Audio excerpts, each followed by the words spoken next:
All right, anyway, let's talk a little bit about Carmelo Anthony. A little bit. We're not going to do a whole segment. Carmelo who? He came last night and he played. He returned to the NBA. And his first basket as a Portland Trailblazer was a three-pointer. He started the game. And when Melo hit the first three, or even when he just got out on the court, he was like, he said it, what took so long? He was like, I belong. And he felt good. But it didn't last that long.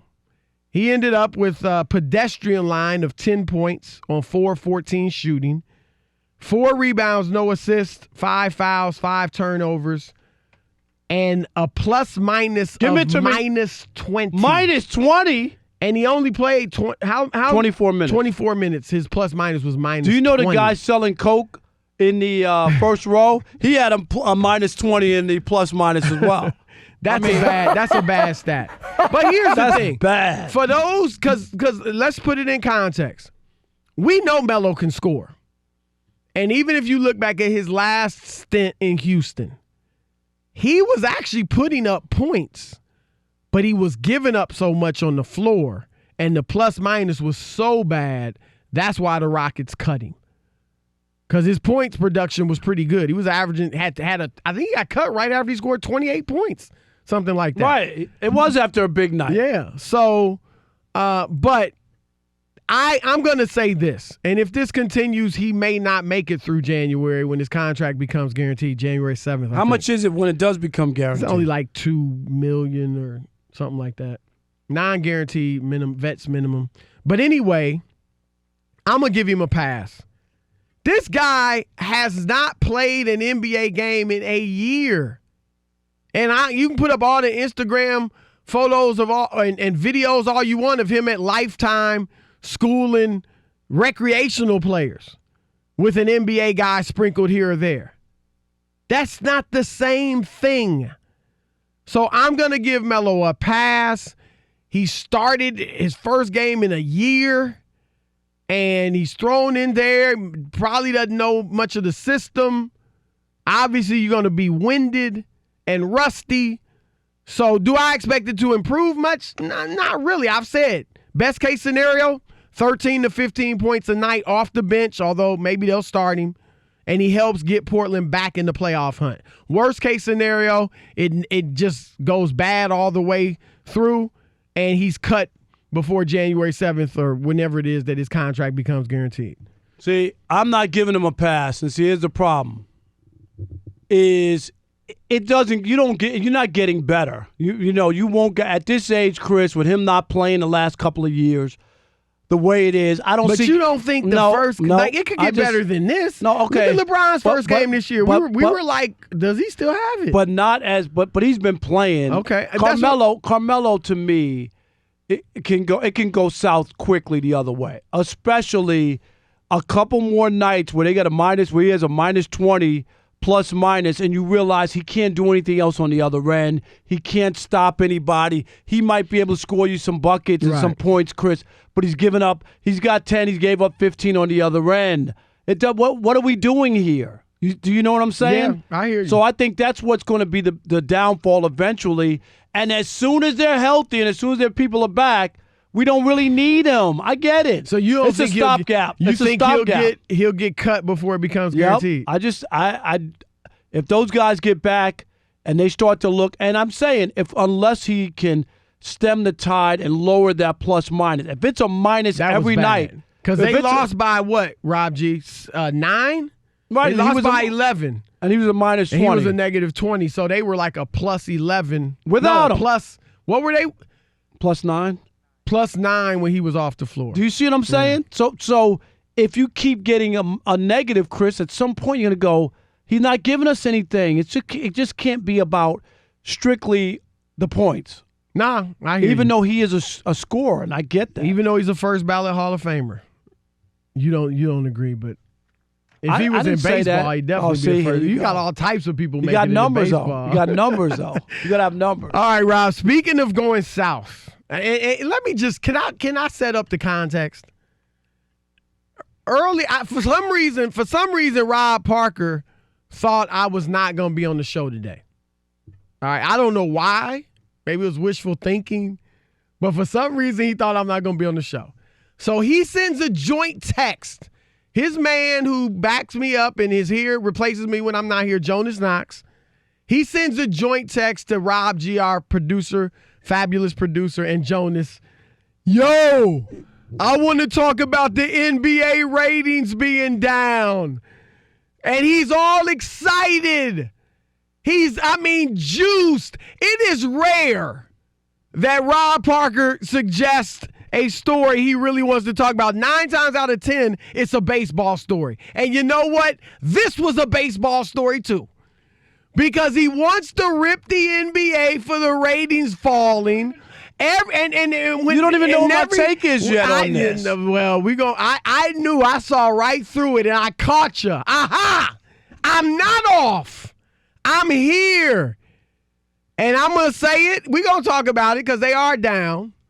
But my man, when the baseball ratings are down, when they were struggling in the World Series. Here we go, changing the story. He didn't want to. No, we're not talking about that. I wanted to talk about the series, all right? That's what I wanted to talk about. Well, I want to talk about the great storylines in the NBA this season, not the ratings being down. Apparently, they're not that great. Here we go. Apparently, they're not that great. Go ahead and have your fun. No, go ahead. Go ahead and have your fun. No, I want you to set it up. That was it. Well, you know, the numbers? You need the numbers. No, but we had Charles Barkley on yesterday from TNT. Well, Rob G, can you give us the numbers, the ratings, but let's set the context. But Charles give is the one who said it yesterday. Numbers, and then we'll hear from Barkley.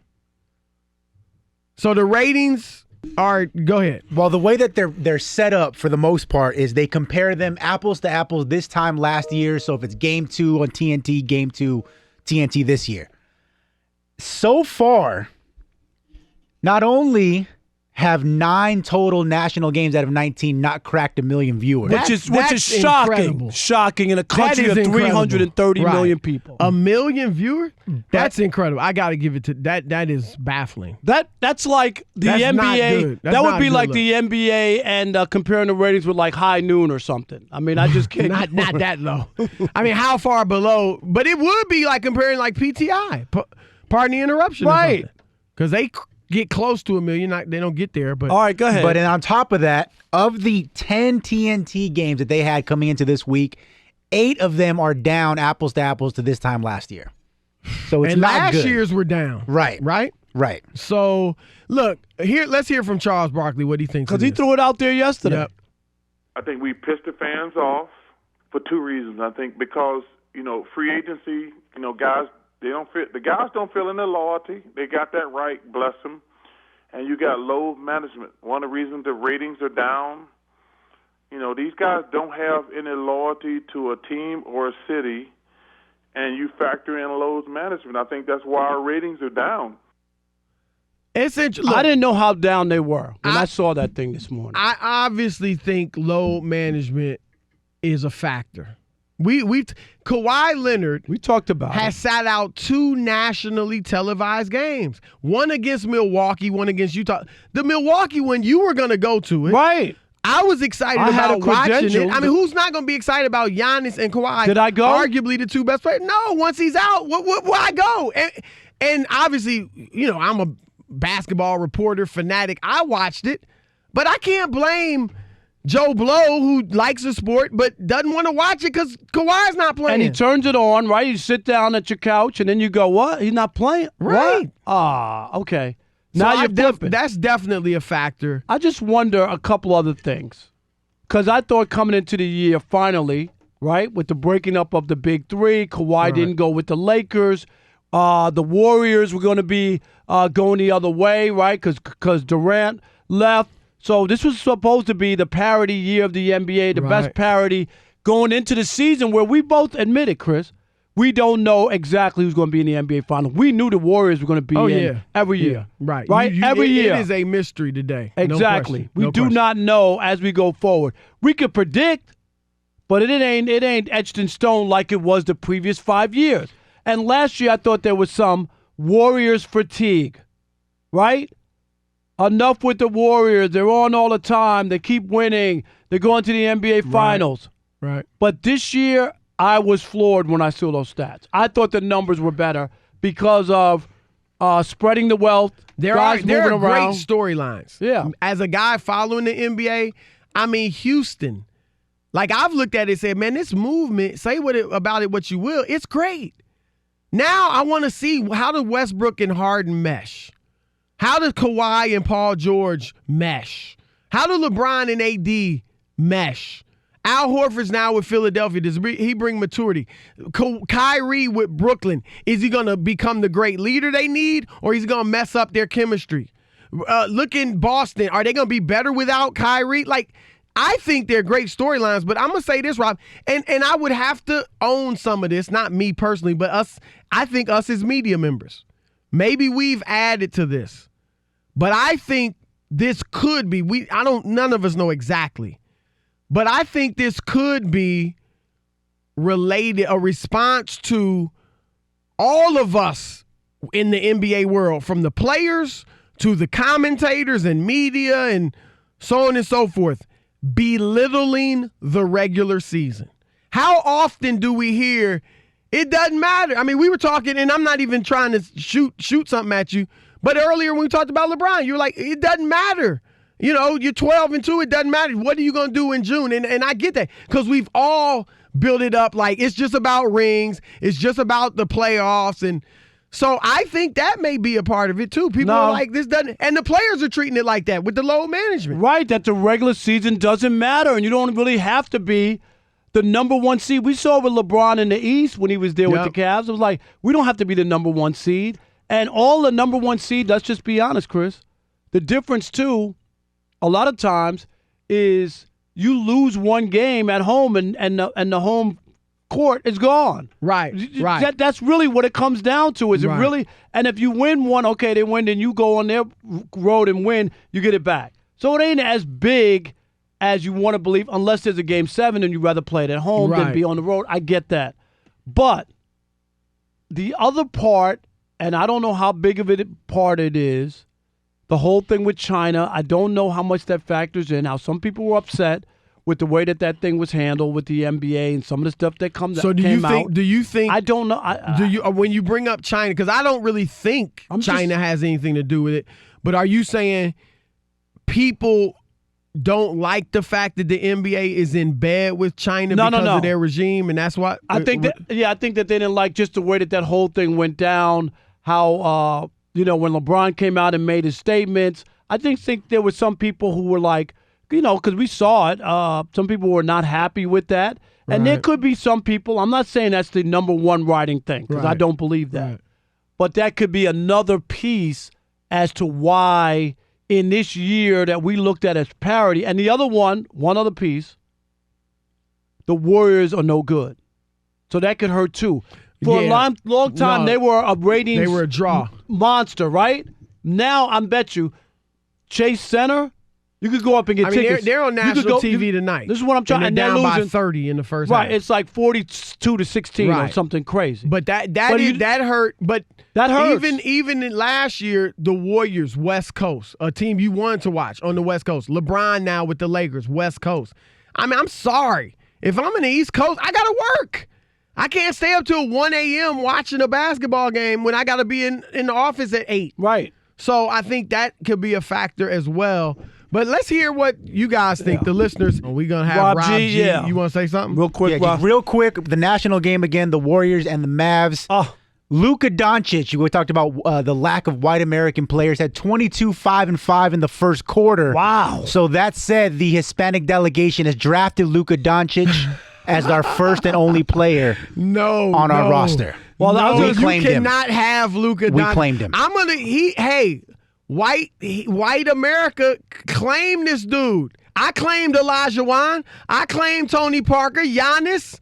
This boy is bad. He is bad. He could one day soon. I mean, heck, you can argue he's in the top 5, 6 players already. 22, he could one day be the best player in the world. He could. One day soon. All right, but why aren't people watching? This is what we want to know. Jerry from Nashville, you're on with Chris and Rob. Hey, fellas, it's always a pleasure to talk to you guys. Thank you.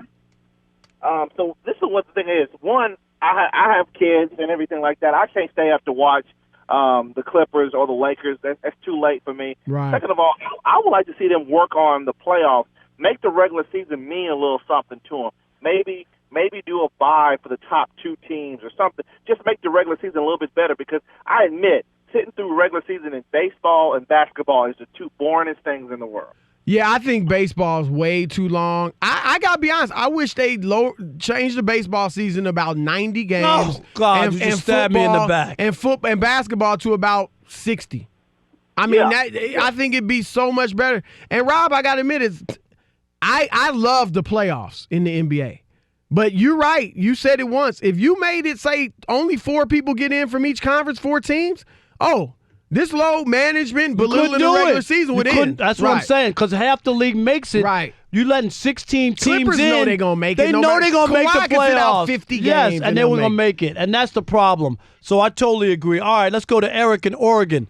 You're on the Odd Couple Fox Sports Radio. What you got, E? Yo, pleasure to be talking with you gentlemen again. Thank you. You too. Yeah. So I want to say 2 things, I think, specifically. It's we got bad games on national TV. Look at the Warriors game right now. Right. That's an example. And also, I think Chuck was right, man. We pissed the fans off. Lack of player loyalty has made fans really upset. And as well as we got people taking nights off. And I want to do a quick shout-out to my boy Dame Lillard. Never been taking the night off, and player loyalty. Right, that's right. There you go. He is. He's a good leader, too. Let's go to Mitch in Chicago. Mitch, you're on with Chris and Rob. Hey, fellas, great show as always. Thank you, Mitch. Chris, I really enjoyed the comments that you had on Skip and Shannon the other day, talking about Kawhi. Thank you. And I have been a Bucks fan. I've had partial season tickets for over 20 years. And the group of fellas and I, we're not getting them this year. Because, like you said, the players and the media and everybody is talking about how the regular season means nothing. Right. Nah, So that's real. Why That's are we real. spending all our money getting big time? Last year, I was so excited. My first game was going to be Kawhi was coming to Milwaukee for our opening package, the game in our package, and just before earlier in the day. Giannis was out with some knee problems, I think, and then I said, well, at least I get to see Kawhi.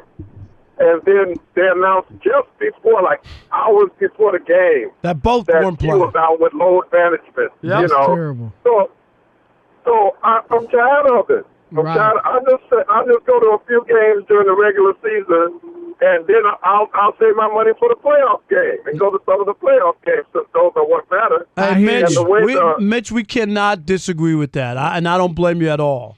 Let's go to Jaime in Kentucky. Jaime, you're on with Chris.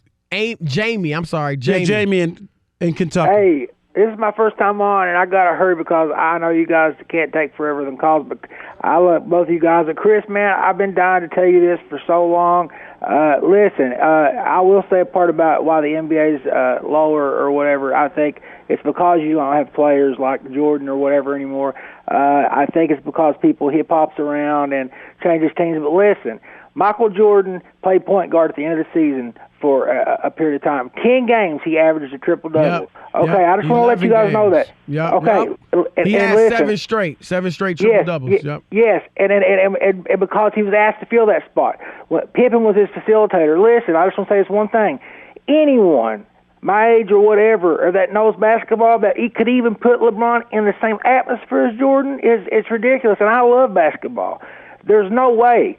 LeBron James, when he made that excuse, when he come out with that brace on his hand and made that excuse after lobbing off the rim and dunked it with two hands in game 3 or whatever, after he said he heard it, obviously lying, to me, it's ridiculousness. That it's not even close. And Broussard, I wanted to tell you that the most because I mean, I like Parker too, but I mean, you are on ESPN a lot about talking about Jordan. I mean, and you tell it how it is. But I can't believe that some of the people that watch over the years the NBA can even put LeBron even in the same sense as Jordan. Jamie, thank you, Jamie. I disagree with. Look, again, I think Jordan's better. Period. But to say LeBron can't be in the same sense with Michael Jordan, that's just not right.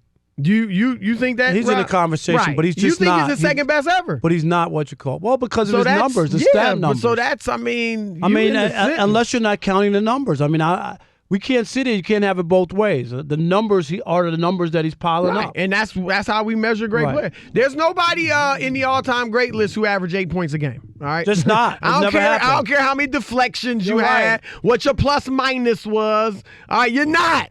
So some stats matter. All right, is the fact that LeBron and Kawhi both play in LA actually a bad thing for the NBA? Our man Eddie House. That's right. He's back. Eddie House. What's up, brother? Take it to the house. What's up, fellas? Man, I love that intro. I love the intro. I should have been doing intros for teams before games. You know I'm what? telling you, that sounds like a 6 or 8 night, man. The way you announce it. Very nice. Right. All right, Eddie, let's a lot to get to with the NBA. I'm going to start somewhere you might not be expecting. Boston and Brooklyn. All right? Kyrie, now I know he's been banged up. He's out the last few games. But he goes to Brooklyn. They're not playing very well. They're not playing as well as they did last year. Kimba replaces Kyrie in Boston, and they look great. 11-2, best record in the East, and look like they actually have a chance to maybe win the East. What is your take on that? Both of those situations, because obviously the common player is Kyrie. Why is Boston better and Brooklyn, at least to this point, worse? I think that the leadership that people were expecting Kyrie to bring, he just doesn't have that. You know, some people that are leaders and some people that aren't and that are okay with. And he tried to take on a role that he wasn't. He tried to do something that he wasn't. His role is not being the leader. His role is what he does, and that's ball out. But once he started trying to be the leader, he didn't understand that everybody's not going to be able to put the ball in the hole like you. And when you start calling out teammates and calling out coaches and never taking any blame for yourself, guys turn on you, man, quickly. You know, and it'll happen in little segments and little pockets, and guys will start clicking up. They'll talk at dinner like, man, you heard what he said in the paper about us. And next thing you know, guys aren't playing as hard for you. And then once that division in the team happens, man, there's just no getting back. Once that's fractured, you can't fix it, and that's what happened.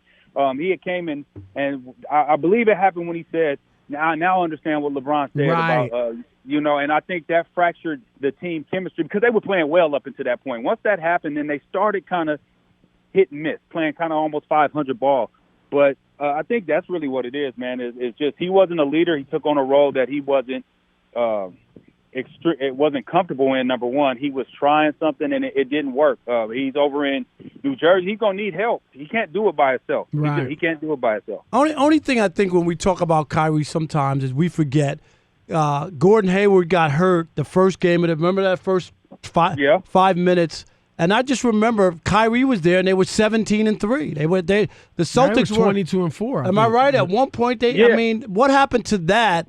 And I get it, you know, as time wears on and some other things are going on, but it wasn't like he went to Boston and they were never good. They were unbelievable in the beginning when he got there. Yeah, they were, but when adversity hits, which it always does every season, if it's injury, if it's just some guys not playing well and have to find it, if the coach makes a few different mistakes, he didn't handle it like a true leader and say, hey, we got to get better. It was more so like, I'm over here, you guys are down there, you guys are going to have to pick up your play. And once that happens, I said, once you fracture that, man, that it's a trust issue.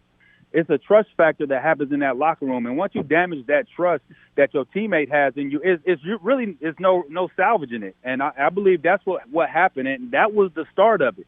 When he said that, I'm telling you, you could tell that the guys all of a sudden weren't playing for him, and especially in the playoffs. When you see he was getting left on islands, when guys supposed to be in help position, they were allowing him to get whooped last year. Yeah. Hey, well, we had Charles Barkley on yesterday, and he was talking about some of the issues with the NBA and why the TV. He mentioned the TV ratings were down, and then the story came out today that the ratings are down, and they've already had 9 games, national games this year, that haven't even gotten 1 million viewers. There's all kinds of stuff, which is shocking. Stunning. They had 19 all of last year, viewers. and this year they've had 9 already, Eddie, in November. What are some of the hang-ups or issues, do you think? Is it because the two best teams are on the West Coast, people can't stay up to watch it? Is it that the Warriors are bad? Is it because of the effect of China? Is it load management? Why do you think the numbers are down the way they are in the NBA on TV? I think it's a combination of all those things, and I think it'll go up as the season goes on. I think this is going to be one of the most exciting seasons to where you think last year there were clear-cut favorites. When the Warriors were playing, you understood that the Warriors were going to be the team to win the championship, and everybody was tuned in. Kawhi in Toronto, everybody was tuned in. They wanted to see those marquee matchups. Now it's not really it's stars on a few teams, but some of these games, yeah, Luka's a young rising star. But who's tuning in to watch that game? Unless you're a basketball head and like, I want to see this Luka Doncic kid. You know, you'll tune into LeBron and Luka Doncic probably because it'll get hype on Fox. Yeah, that was a great game that night. That was a great couple game, weeks ago, and so that those are the games I think that when you start seeing these marquee matchups, and guys who are up and coming going against the guys who are at the pinnacle right now, those are where you'll see the ratings go up. But when you have these early season games, it's just if it's not the right matchup, guys aren't going to tune in. And you're right about this, Rob. On the East Coast, man, I remember when I played in Boston or when I was with New York or Right. New Jersey, it was tough. Even Miami, it was tough to stay up to watch those games. I would have to TiVo those games and watch the games in the morning just to see what was going on while I had my breakfast. It's hard to stay up, man. I mean, it's 12:30, 1 o'clock. You've been up since 8 o'clock. You know, Right. It's just really tough. It's really tough to do that. So that's part of it as well. NBA champion Eddie House joining the Odd Couple. Eddie, look, James Harden, I am fascinated, right, by what he does. And, you know, a lot of people say it's boring. I think, you played for it to stand in front of a defender who, in a lot of cases, is more athletic than you, and just shake him up with the dribble and your feints and your slights and your step backs and still be able to get off your shot or blow by him is incredible. However, so what he's doing is historic. But I don't think you can win a championship averaging 39 points a game for the season. You can do it in a series, but like the highest scoring average a player who's led his team to a championship has ever had in the season is 32.5 points. That was Michael Jordan. Do you think what Harden's doing is fantastic as it is? Can they win a championship playing that way? Well, you just said he could do it in a series. Now, sustainable for a whole season, you don't win a championship in a season. You win it series by series. If he's able to do that in 4 series, I think I think he has a great chance to do it. If he's able to bring that type of effort night in and night out during the playoffs, and that's been his Achilles heel, is that he's been falling short in the playoffs. He's been looking fatigued. He's been looking – because when you get tired, the first thing that goes is your jump shot because of your legs. And that's one thing that we've had seen over the years with him, is that he is always kind of falling off in the playoffs, and it's not due because he just can't play or I don't believe the moment is too big. I just believe he's fatigued. He's a guy that should take some load management because he does a whole lot for that basketball team, and I just think he's very similar to Steve Nash. You got to think that's what D'Antoni's MO is. He got a guy that can go. He's going to ride that guy and put everything on that guy's back and hope everybody around him can just step up when they get the opportunity. What about, though, I mean, they don't have much ball movement. You know what I mean? Like, for the role players, we've seen historically a Robert Horry, a Derek Fisher, John Paxson, Steve Kerr hit big shots that help their teams win championships. Can you do that? I mean, are guys in a rhythm when you just sitting there watching your superstar, do what he does? Hey, yeah, as easy as – no, they're not in a rhythm. But this is what I would say to that is that you got to find a way to get your rhythm, regardless. When your opportunity comes, you got to. And that's just the harsh reality of it. That's how they're going to play. So when you do get your opportunities, you have to be ready. You got to get your reps and you got to get warm before the game. You got to get warm and warm up. You got to make sure that you're on point for when you do get your opportunity. You're able to succeed, be put in a situation to succeed and do so, and be ready for your moment. Because he's going pound it. He's going to go one-on-one. And, I mean, when he's rocking like how he's rocking, I mean, anybody should sit back and say, go ahead, go do what you got to do. But be ready that if that ball gets kicked out to you, you got to knock it down. I tell you who's been playing well for him, P.J. Tucker been knocking down that corner three. He's been playing well.